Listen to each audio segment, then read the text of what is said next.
वो बता रहे हैं कि वो 12 लाख रुपए मांग रहे थे वहाँ पर। मतलब इनकी एक बन गया है दस्तूर कि जो लीडर इनके साथ चलेगा, जब तक वो चल रहा है ठीक है, अगर उसने कोई सच्चाई बोली, कोई सच दिखाने की कोशिश की, तो उसको निकाल देते हैं बाहर।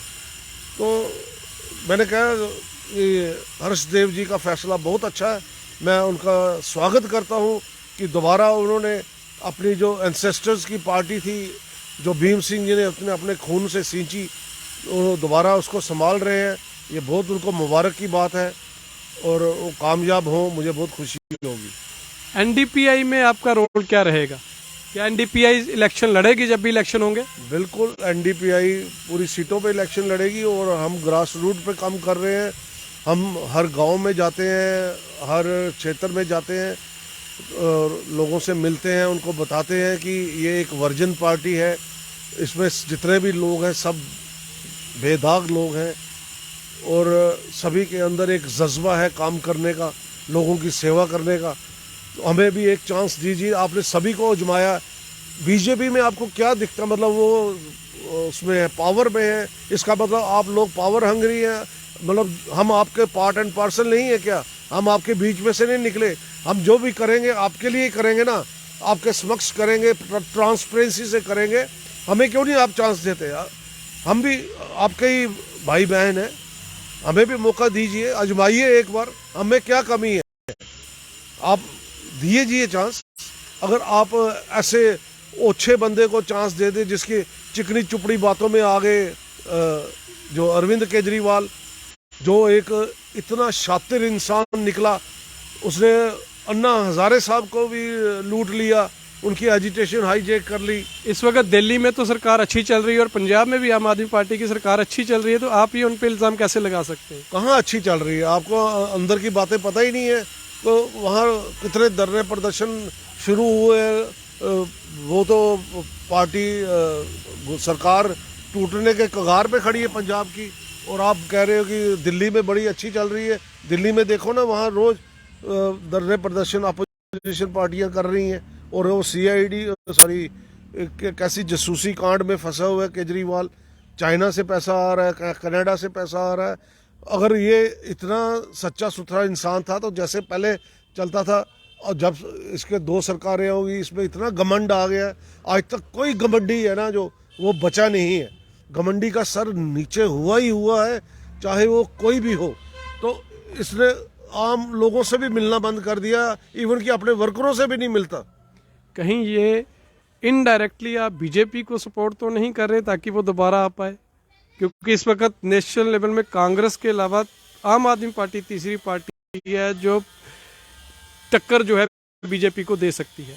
मेरी किसी भी पार्टी के साथ जाति दुश्मनी नहीं है, मैं सभी को अपना साथी मानता हूँ, क्योंकि अपनी अपनी नीतियाँ अलग होती हैं। हम जो भी क्रिटिसाइज करते हैं किसी को पर्सनल नहीं करते, उनकी नीतियों को लेके हम उनकी अपोजिशन करते हैं। मैं आज तक जब भी पॉलिटिक्स करता हूँ तो हेल्दी पॉलिटिक्स करता हूँ, और लोगों को भी हमेशा यही कहता हूँ कि आप हेल्दी पॉलिटिक्स किया करें। ऐसे कीचड़ छिटाकशी किसी के ऊपर नहीं करनी चाहिए। जो सच्चाई है वो सामने खुल के बोलो, किसी के खिलाफ भी है, मोदी जी के खिलाफ है, मोदी जी के खिलाफ बोलो, लेकिन कुछ सारे उस चीज़ को देखते हुए, क्योंकि वो अगर बीजेपी के लीडर हैं लेकिन वो हमारे भारत के प्रधानमंत्री भी हैं, हमें उनकी इज्जत करनी चाहिए, वो हमारे सभी के प्रधानमंत्री हैं। हाँ, जहाँ तक उनकी पॉलिसियाँ, उनकी नीतियों का सवाल है, अगर आपको अच्छी नहीं लगती आप खुल के उनकी अपोजिशन करें, उसमें कोई बात नहीं है।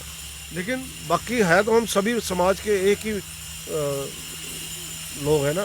पिछले दिनों भारत जोड़ो यात्रा राहुल गांधी द्वारा शुरू की गई और जो कश्मीर में जाके 30 जनवरी को ख़त्म हुई, उसको आप कैसे देखते हैं? उसमें भी मैंने स्टेटमेंट दिया था।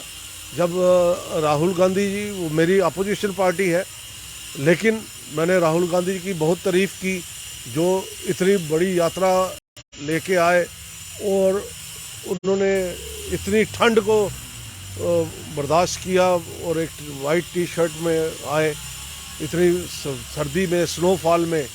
मैंने उनको शेर हिंद का वो नाम दिया, कि ये शेर भारत है वो। दर्शकों, ये थे हमारे साथ राजेश गुप्ता जी। गुप्ता जी, जाते जाते आप एडमिनिस्ट्रेशन से क्या गुहार लगाना चाहेंगे न्यूज़ रिव्यूज़ के माध्यम से? देखिए, मैं एडमिनिस्ट्रेशन खास करके एलजी साहब, मनोज सिन्हा साहब को यही गुहार लगाऊंगा, हाथ जोड़ के विनती करूंगा कि आप थोड़ा सा, जो हमारे लोग सड़कों पे धरने पे बैठे हैं इतने सालों से, इतने महीनों से, उनकी आप सुध लीजिए प्लीज़ प्लीज़। ये मेरी आपसे बड़ी हाथ जोड़ के विनती है। उनके बारे में भी सोचिए, उनके घर के बारे में सोचिए, उनके बच्चों के बारे में सोचिए। और श्रीलंका और अपना तुर्की के बारे में बाद में सोचना, पहले अपने चैरिटी बिगिन्स फ्रॉम होम। आप उनकी भी चैरिटी कीजिए, वो अच्छी बात है।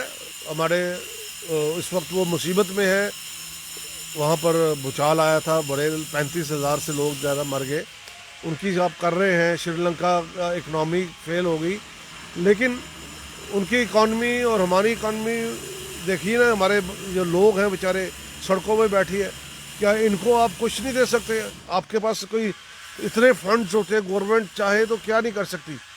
ये पता नहीं कौन सी सियासत है, मेरे समझ से बाहर है। मैं फिर आपसे एक बार आग्रह करता हूँ कि जल्द से जल्द जितने भी एम्प्लॉइज़ बैठे हैं, इनकी डिमांड्स पूरी कर ली दी जाए। ये हमारे ही बच्चे, हमारे ही बहनें, हमारी ही बेटियां हैं, इनको कर दीजिए और आपका बड़ा बड़ा धन्यवाद होगा। क्योंकि सभी ने एक दिन जान देनी है, परमानेंट किसी ने पटा लिखा के कोई नहीं आया है। इसलिए कोई अच्छे काम कर जाइए कि दुनिया आपको याद करे। जय हिंद। धन्यवाद हमारे साथ जुड़ने के लिए। थैंक यू जी, आपका भी बहुत बहुत शुक्रिया। व्यूअर्स, ये थे हमारे साथ राजेश गुप्ता जी। दीजिए द्रविंदर सिंह दिलजीत को इजाज़त, देखते रहिए न्यूज़ रिव्यूज़।